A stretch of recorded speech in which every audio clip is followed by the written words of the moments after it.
श्रीराम जय जय राम।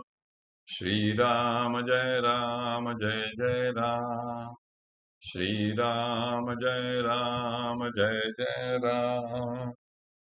ओम नमः शिवाय। ओम नमः शिवाय। ओम नमः शिवाय। योग वासिष्ठ दिवस क्रमांक 191।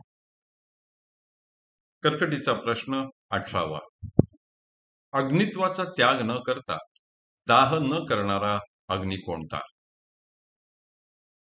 परमात्म्याच्या संवेदेमुळेच अग्नीला सत्ता प्राप्त झाली आहे, परंतु परमात्मा सर्वव्यापी असल्याने अग्नित्वाचा त्याग न करता तो कोणाला जाळीत नाही, कारण अग्नीप्रमाणे जगातील सर्व द्रव्यांचा तो प्रकाशक आहे. प्रश्न 19. अग्नी नसलेल्या कोणापासून अग्नी निरंतर उत्पन्न होत असतो? स्वयंप्रकाश, भास्वर आणि निर्मल अशा परमात्म चैतन्य रूपी तेजापासून अग्नी निरंतर उत्पन्न होत असतो. प्रश्न 20वा. चंद्र, सूर्य, तारे हे काहीही नसताना त्यांचा नित्य प्रकाशक कोण आहे? परमात्मा स्वयंप्रकाश असून तो सूर्याचाही प्रकाशक आहे. चिद्रूप असल्याने कल्पांतकाली देखील तो नष्ट होत नाही. प्रश्न 21.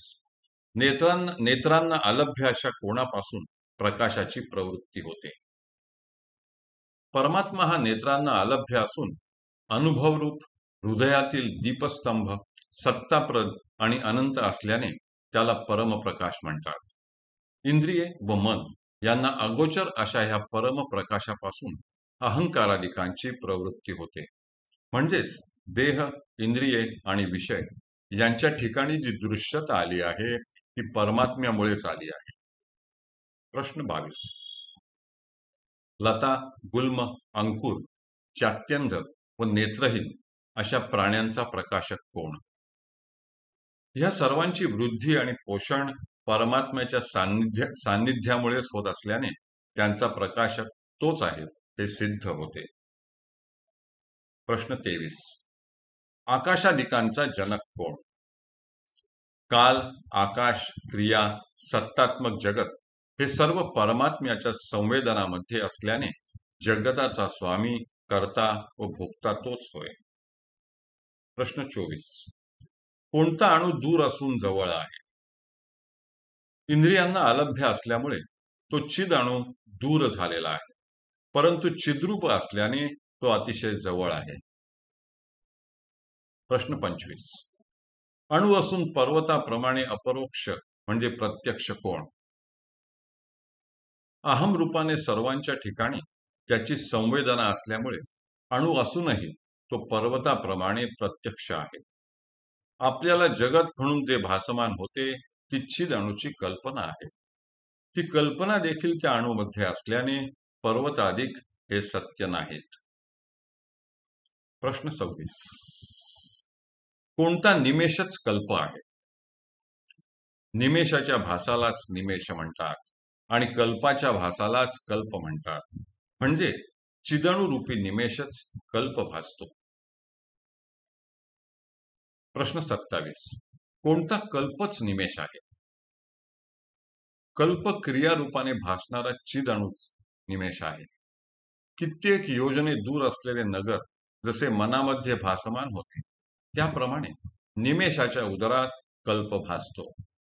निमेष, कल्प, पर्वत, नगरे व योजने हे सर्व ज्या अर्थी सूक्ष्म अशा अणूमध्ये भासतात त्या अर्थी द्वैत व ऐक्य ह्या कल्पना सत्य असणे शक्य नाही.